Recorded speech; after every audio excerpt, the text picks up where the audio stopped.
friend, this is Shaheen, and in this particular lecture video, we are going to discuss another IGNOU's assignment, that is MCO 04 business environment का assignment है। और इसमें हम लोग ये questions को discuss करेंगे, 5 क्वेश्चंस को। तो स्टार्ट करते हैं from the very first question. तो सबसे पहले क्वेश्चन है, what are the different types of business environment. Business environment कितने तरीके के होते हैं और इनको डिटेल में डिस्कस करना है, इसके कंपोनेंट्स को। तो सबसे पहले अगर मैं बिजनेस एनवायरनमेंट को जस्टिफाई करूं, तो बिजनेस एनवायरनमेंट एक ऐसी कंडीशन होती है जहां पे हम ये बताते हैं कि वो इन्वायरमेंट किस तरीके से बदल रहा है। चेंजेस होने के साथ साथ एटमॉस्फेयर में बिजनेस में क्या क्या चेंजेस लेके आने पड़ते हैं, वो होता है बिजनेस एनवायरनमेंट। बिजनेस एनवायरनमेंट को अलग अलग कैटेगरीज में का बांटा हुआ है, एक है इंटरनल, एक है एक्सटर्नल। इंटरनल फैक्टर्स वो होते हैं जो कंपनी को अफेक्ट करते हैं इंटरनली, जैसे एम्प्लॉय हो गए, कंपनी का कल्चर हो गया, कंपनी की पॉलिसीज हो गई, कंपनी के रूल्स हो गए। और एक्सटर्नल कौन कौन से होते हैं, जैसे economic, social, political, legal aspects, ये होते हैं आपके। अब इनके कंपोनेंट्स को अगर मैं जस्टिफाई करूं, तो इकोनॉमिक फैक्टर्स कौन से हो गए, तो इकोनॉमिक फैक्टर्स हो गए जैसे कि आप मान सकते हो interest rate fluctuation, inflation, GDP, या आप बोल सकते हो अनएम्प्लॉयमेंट रेट। ठीक है, तो यहाँ पे उसका एक एग्जाम्पल हो गया। सोशल फैक्टर्स कौन से हो गए, जो हमारी सोसाइटी को अफेक्ट करते हैं, सोशल वैल्यूज, डेमोग्राफिक चेंज, इसका एग्जाम्पल हो गया। Next one is technological factors. Technological factors कौन से होते हैं, जैसे बिजनेस अपॉर्चुनिटीज में चेंजेस है, इम्प्रूवमेंट है, ये सब। Next one is political factors. Political factors कौन से हो गए, जो एनी हाउ गवर्नमेंट को अफेक्ट करते हैं।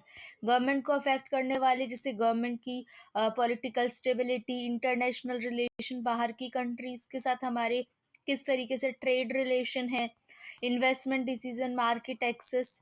लीगल फैक्टर्स कौन से हो गए, law and regulation related to labour standard, consumer protection, intellectual IP, ये सारे जो लॉज रिलेटेड चीज़ें होती है।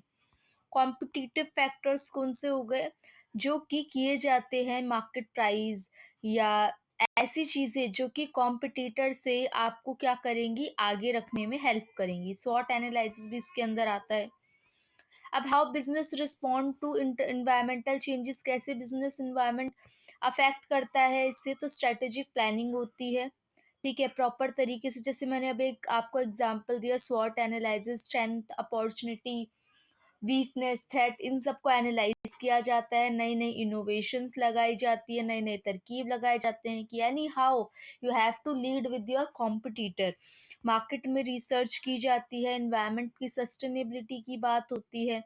सीएसआर भी आजकल बहुत ज़्यादा रेस करता है कि कहीं ना कहीं आपको इस तरीके से इन्वायरमेंट को लेकर चलना है, अपने बिजनेस को लेकर चलना है कि इन्वायरमेंट अफेक्ट ना हो, इवन आप कंट्रीब्यूट करो कुछ ना कुछ इन्वायरमेंट के लिए। Now question number 2 is fair wage and its timely payment are most important. जैसे कि आप मतलब सैलरी दे रहे हो और सैलरी भी टाइम पे दे रहे हो, किसी भी बिजनेस के लिए ज़रूरी है। तो क्या ये स्टेटमेंट सही है, और ये इंडिया में कितना हद तक रेगुलेट है, तो हाँ, ये वेजेस एक्ट 1936 के अंदर आता है और कई काफ़ी सारे चेंजेस लेके आए हैं, which ensure employ receive their wages on time, बिना किसी रिडक्शन के, विथाउट एन ऑथराइज्ड रिडक्शन। अब आया है जो मिनिमम वेजेस एक्ट है 1948, इसमें भी काफ़ी सारे लॉज लेके आए हैं।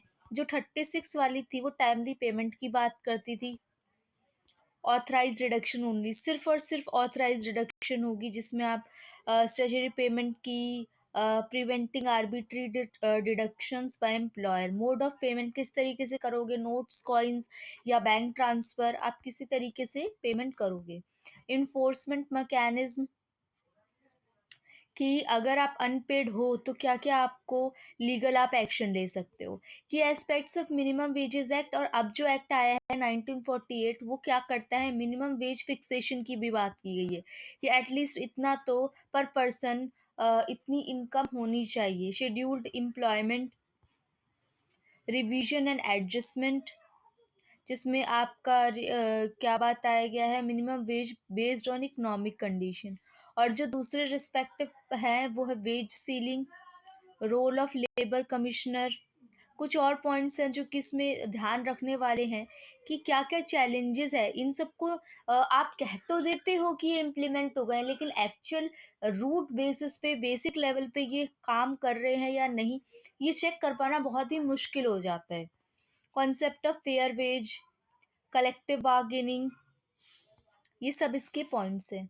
Next one is question number third, explain the concept of corporate governance, discuss the broad objective of corporate governance, इनकी explain as to why accountability is regarded as the key to success in corporate governance. Corporate जो governance है ये किस हद तक important है और corporate governance क्यों हमें लागू होना चाहिए। तो कॉर्पोरेट गवर्नेंस का मतलब है refers to the system of rules, practice, and position by which a company is directed and controlled, essentially outlining how a company is run and who is responsible for its operation। भाई कौन जिम्मेदार है? कल को stake holders को आप पैसे नहीं देते हो, वो आपकी बिजनेस में इन्वेस्ट करके बैठे हैं, तो कौन रिस्पॉन्सिबल है?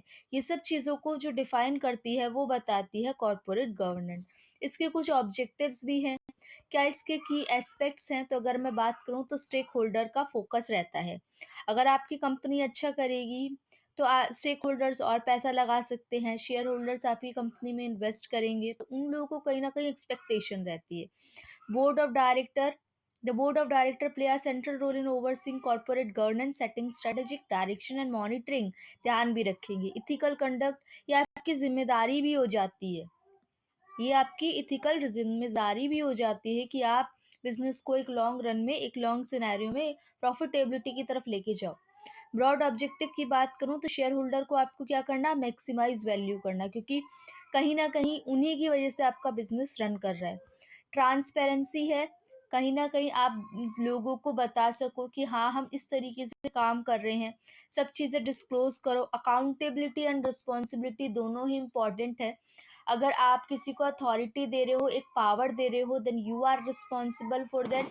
अगर आप किसी को अथॉरिटी दे रहे हो, उसको पावर दे रहे हो, वही पर्सन रिस्पॉन्सिबल है, और कल को कोई गलती होती है तो वही पर्सन क्या है, अकाउंटेबल भी है, जिम्मेदार भी है जो भी गलती उससे हुई है।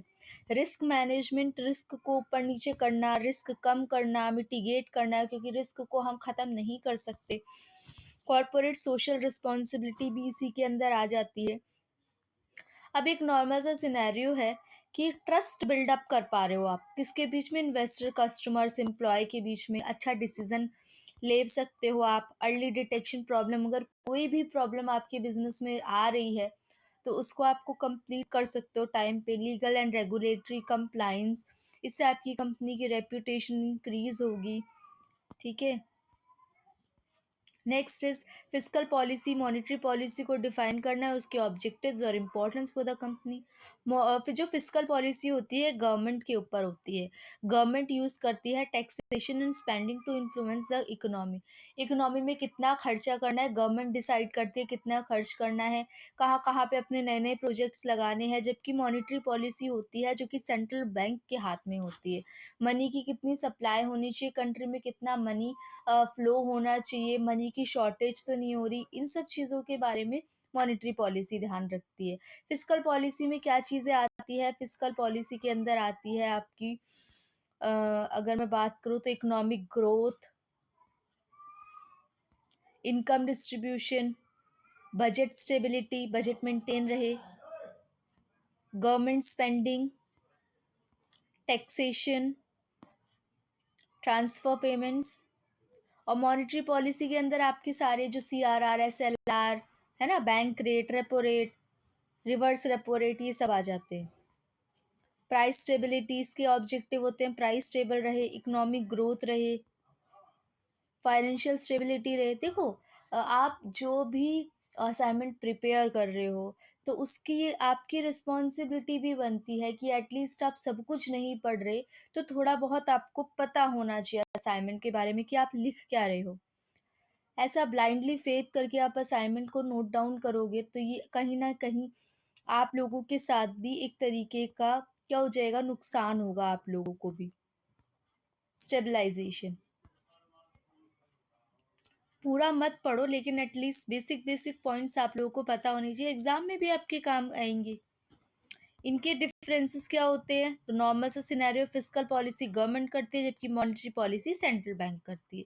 फिस्कल पॉलिसी में मेन गवर्नमेंट का रोल होता है, कितना खर्च करना है, कितना टैक्सेशन देनी है, और मनी सप्लाई में इंटरेस्ट रेट वगैरह ज़्यादा मेन फोकस होता है।